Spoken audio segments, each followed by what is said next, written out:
Hi there, my name is Russell Keith-Magee and I'm here today to talk to you about putting your snakes into a briefcase for easy transportation. I am speaking to you today from Whadjuk Noongar Butcher, otherwise known as Perth, Western Australia, and I would like to recognise the Whadjuk Noongar as the traditional owners of the land where I'm recording, to recognise their continuing connection to their land, waters and culture, and to pay my respects to their elders past, present and emerging. So, last year at PyCon US in Cleveland, I had the very distinct honour of being the opening keynote. And in that talk, I spoke about the challenges facing Python as a language and the gaps that exist in our community's tools. One of those gaps relates to something that seems like it should have an obvious solution. If you're an author of some Python code and the time comes to give that code to somebody else so that they can run it, how do you do that? There isn't a single simple answer to this problem, and part of the reason is that distribution means different things to different people. If you are an author of a library of code, that is a collection of Python code that has a well-defined API that you want other people to embed into their own projects, Python does have a reasonably good answer for you, and it's built in. A project like Requests, for example, has a clear distribution story. The project is configured with a setup.py and a setup.cfg file, and when the maintainers want to publish a new version, they build a wheel for that new version and upload the wheel to PyPI. And as an end user, you can then pip install requests and then import requests in your code and then start making requests. And okay, Python's packaging ecosystem occasionally has some rough edges, but for the most part, for most use cases, thanks to the amazing efforts of the Python Packaging Authority, tools like PyPI and pip and Twine work really reliably. A second use case for distribution is a Python project. A project might have a version-controlled repository, or it might just be a collection of code in a directory somewhere, but it won't be uploaded to PyPI. You get the code from the repository, or you get a copy of the directory, and you effectively run the repository or the directory. A website like the PyCon US website would be the classic example here, but it's not a website-specific phenomenon. Other software can be distributed as a project. A lot of Jupyter notebooks are projects in this sense. They are collections of code that aren't designed for commodified reuse. They serve a single purpose. These projects are distributed by copying and then deployed in some way. The project isn't installed in any conventional sense. They don't have a single Python-mandated configuration either. They may have some configuration in a requirements file, but even that name is a little bit more than a convention. And the problem of how you set up your execution environment is left as a documentation issue and usually presumes some degree of familiarity with the Python development ecosystem. Another use case for developer tools in the Python ecosystem is tools like PyTest. PyTest, for example, is distributed as on PyPI as well, just like a library. You can pip install PyTest into your development environment, and you can import PyTest to add fixtures or parameterized test cases to your codebase. But because of metadata in the PyTest wheel, pip will also install an entry point that will let you invoke PyTest from the command line. However, it's not always as straightforward as this. If you've used GitHub Pages, you might have come across a static site generator called Jekyll. Jekyll is written in Ruby, and the quick start instructions on the Jekyll homepage say that you should run gem install bundler Jekyll. Now, I'm not a Ruby developer, so what does that mean? And when I find another Ruby tool that tells me to bundle other tool, have I already installed bundle? Will the version that I have be compatible? If this new tool tells me that I need to update my Ruby interpreter, is Jekyll going to keep working? Jekyll is written in Ruby, but this isn't a problem about Ruby. Python tools have exactly the same problem. It's a distribution problem. The language of implementation is of almost no significance to the end user. The authors of PyTest can be reasonably sure that you know something about the Python ecosystem because PyTest users are pretty much all going to be Python developers. But what if your users aren't Python developers? Saying, oh, create a virtual environment and run pip install my tool, that makes no sense to anybody who isn't already an experienced Python developer. And to someone who is just starting with Python, it's a consistent source of confusion. And frankly, it's not even a good user experience if your users are Python developers. Take a tool like Black, for example. With some exceptions, you probably just need one copy on your computer. When an update comes out, you probably want to use that update everywhere. But how do you install a Python tool like Black globally? If you install it into your system Python, then it won't be available or won't be reliable if you ever activate a virtual environment. And what about graphical applications? Pick a random user space application on your laptop, say Slack. What language is it written in? Who cares? I'm not looking to engage with Slack as a library. I'm not looking to import Slack. I just want to use it. I want to install it in a familiar way, click on an icon and have the application start reliably every time. And if I update another application, say Firefox, I don't want my Slack install to break because Firefox updated a shared interpreter. What an end user of these apps does care about is ease of installation, ease of uninstallation, having the app appear in the start menu or the launchpad, and potentially having that app appear and be downloadable via an app store and having it regularly updated via that channel. Each of these types of tools has a different distribution requirement. They all need Python as a runtime, but only the first of these use cases really has a good answer for the Python ecosystem. And even then, that development story essentially presumes you're a Python developer who has a Python development environment and that you're comfortable manipulating it. The question of how you give Python code to an end user when that end user doesn't care about Python or when they're not experts in setting up and configuring a Python environment, that's a bit of an open question, but it's a really important question. It affects how users experience our code. And it's great that we have a solution for the first use case, but we need reliable solutions for the other three. Personally, I'm especially interested in the last one, and to a lesser extent, the third. I'm the founder of the Beware project, which is an attempt to make sure that Python remains relevant in a computing world that is increasingly mobile focused. If you are building applications for iPhone and Android, the only unit of distribution is the app. You can't pip install on an iPhone. You can't install a system copy of Python on your Android device and tell users to create a virtual environment. If Python wants to remain relevant in a mobile world, we need a story that encompasses the distribution of apps. And increasingly, while my primary interest is mobile platforms, the same story actually applies to desktop platforms too. macOS and Windows have always had applications, but those platforms are increasingly encouraging distribution of apps as standalone sandbox bundles via app stores. What I'm going to do today is introduce you to the Beware project's solution for this problem. And that solution is Briefcase. Briefcase is a tool for packaging Python applications. It takes your Python code, wraps it up as a standalone unit that can be given to an end user with no Python experience so that they can install it on their platform of choice without ever knowing that they're running Python code. Briefcase is a PEP 518 compliant build tool. If you don't know what that means, I recommend checking out this blog post from Brett Cannon, but the short version is that it means that it is a build tool that uses pyproject.toml for configuration. It produces MSI installers for Windows, DMG or raw app bundles for macOS, app images on Linux, and it produces iOS and Android projects that can be uploaded to the Apple App Store or the Google Play Store. It's also highly extensible. If you wanted to add a Flatpak or Snap backend for Linux, you could, or if you wanted to support an entirely new platform like a set-top box or watches, you could do that too. Now, while it pairs well with Beware's GUI framework Toga, it doesn't require it. You can wrap PySide or TK into apps with Briefcase. The caveat on that claim is that Briefcase's capabilities are only as good as the frameworks themselves. Briefcase is a packaging tool. It won't make your TK into app work on mobile because TK hasn't been ported to mobile. Briefcase also isn't a good match for command line tools, at least not yet. It could potentially be adapted for command line use, and I'm personally very interested in seeing that use case supported, but it's not obvious to me at the moment exactly what that support would look like. And this is mostly a function of how Briefcase works under the hood. The approach used by Briefcase is, essentially, the dumbest thing that could possibly work for the problem of app distribution. A Briefcase application is a full copy of your Python code, a full copy of all your code's dependencies, and a full copy of a full Python interpreter bundled in a way that makes sense for the platform you are supporting. And that's it. Briefcase is mostly a templating tool, combined with wrappers around pip to install your Python dependencies and wrappers around whatever native platform tools are necessary to build DMG or MSI files or sign applications for distribution.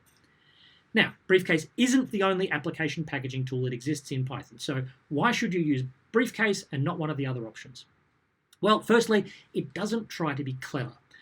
Some alternatives to Briefcase, like PyOxidizer or PyInstaller in some modes of operation, convolve getting a working app with making an executable.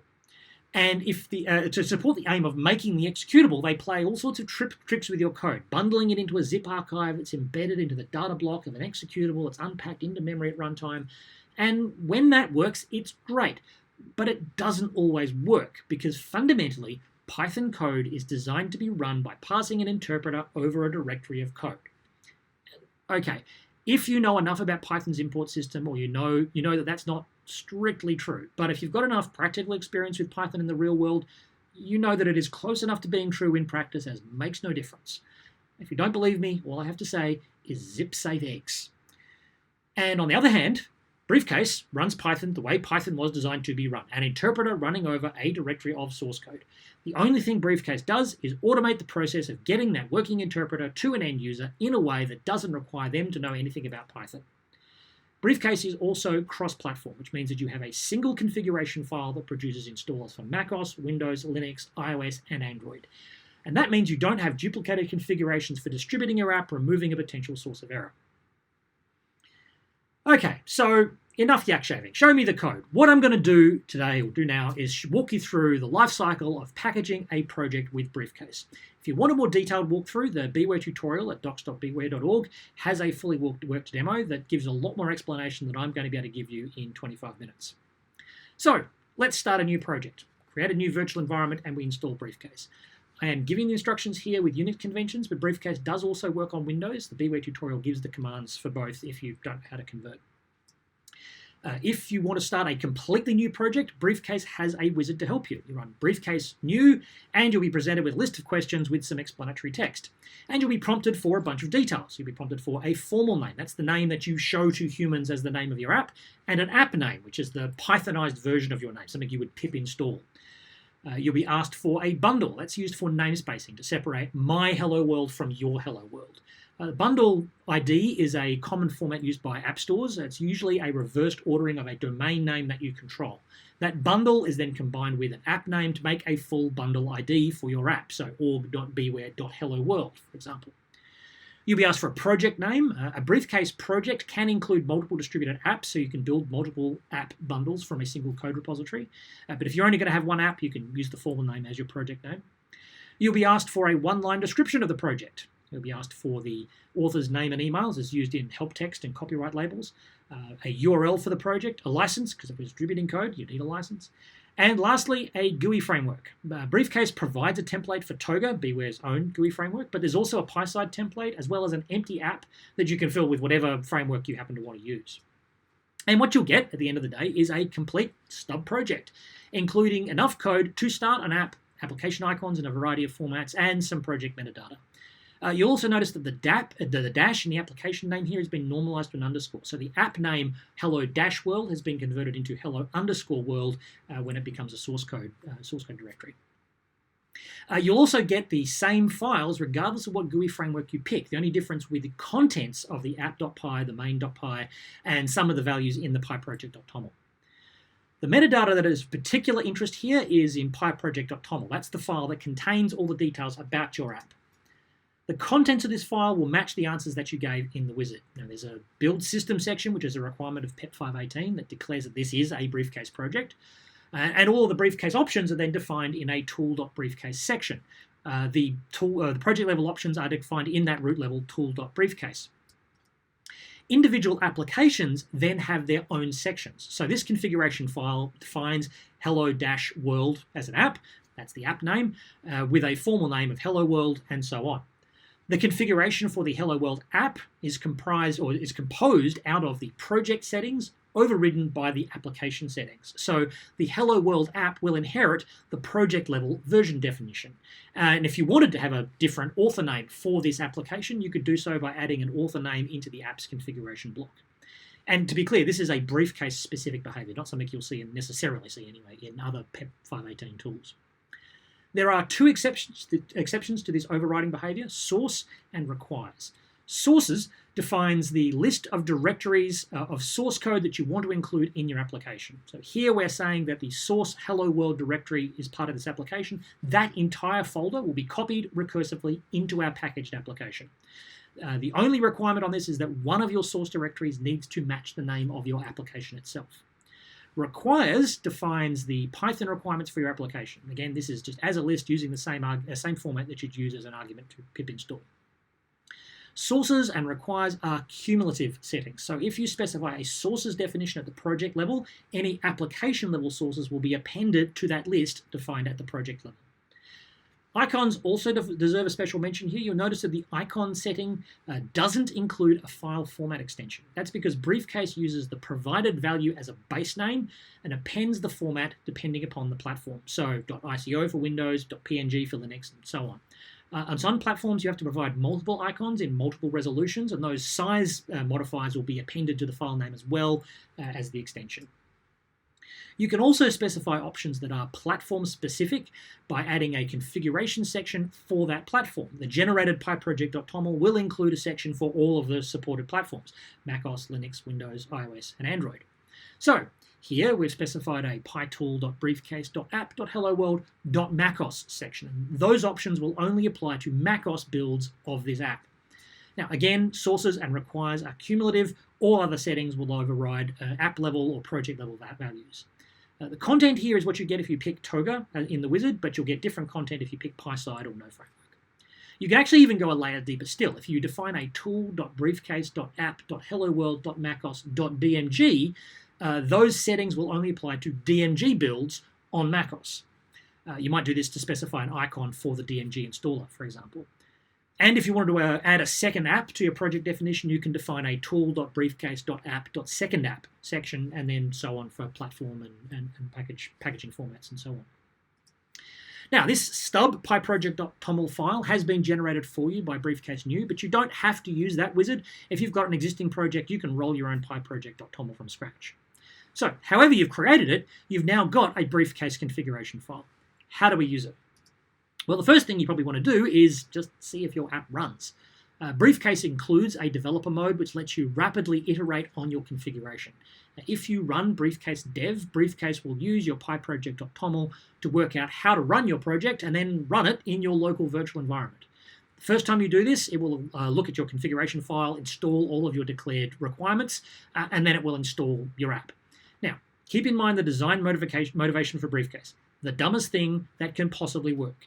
Briefcase dev is nothing more than shorthand for a pip install for a list of requirements for your current platform, followed by Python -m hello world, running your application. On subsequent runs, the dependency step won't be executed by default. Briefcase will only start the project just by itself. If you add or modify a dependency, you'll need to add a -d flag to force an update of dependencies. And if you've used the wizard, what you'll get is a working application. It will be an empty window, but it'll be a working application. And you can now iterate on the code in your app, adding features, fixing bugs, whatever you need to do.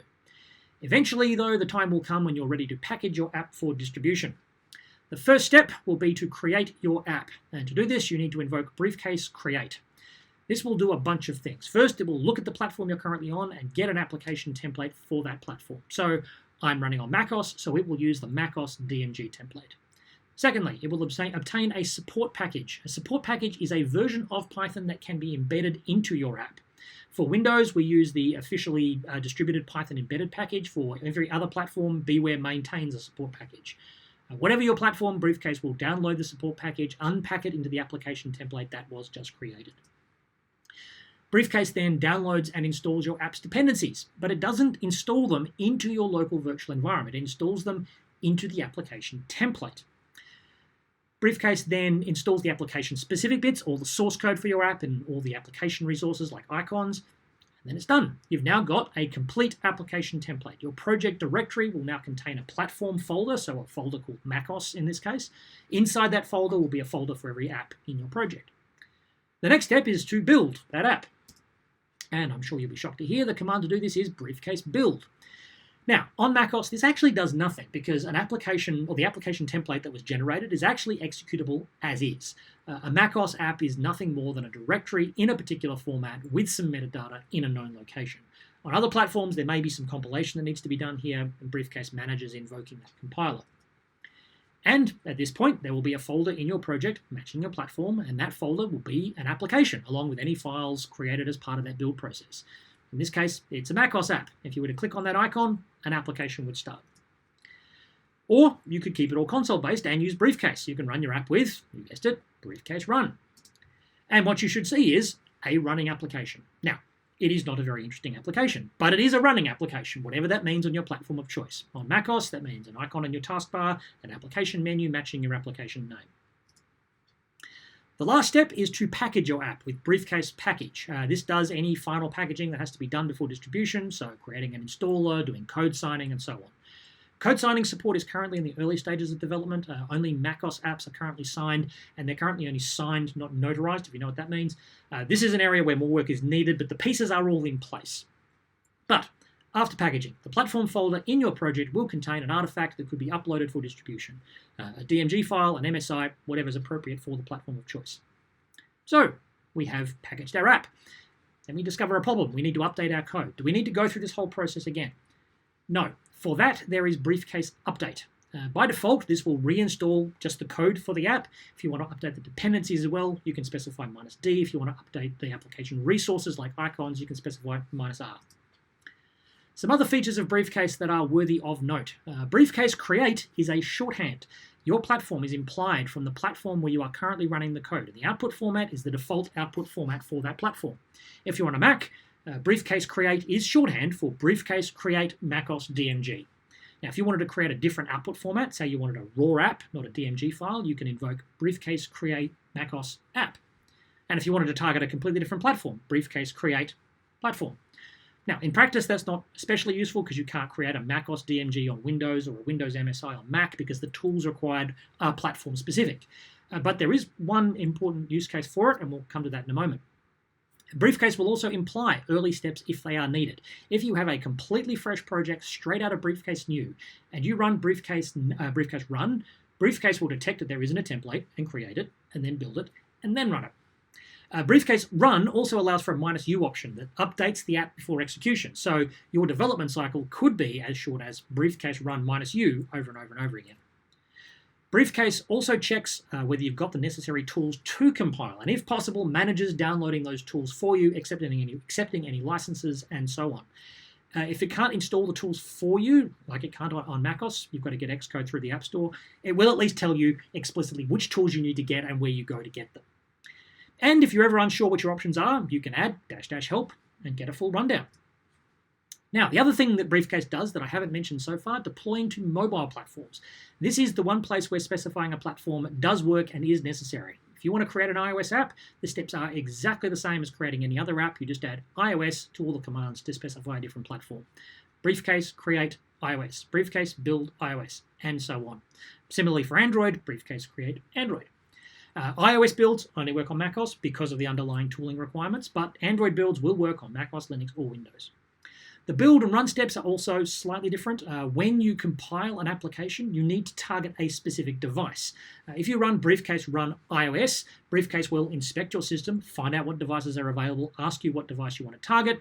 If you want to shortcut that question, you can specify -D to give a device ID or a device description, like an iPhone 11 or iPhone 11 running iOS 11.3. If there's any ambiguity, say if you've got multiple iPhone 11 simulators running, you'll be asked to resolve the discrepancy. Android does the same thing, creating Android simulators for you or emulators for you, starting those emulators if necessary. Once your app is running, it is running as normal Python code, running in the normal Python way. But it might be useful to get access to some of this packaging metadata at runtime, and to support this, Briefcase generates PEP 566 compliant packaging metadata. If you've got a Hello World app, you can use importlib.metadata to access your Briefcase metadata. Importlib.metadata was added in Python 3.8, but there is a backwards compatibility shim that you can use for older Python versions.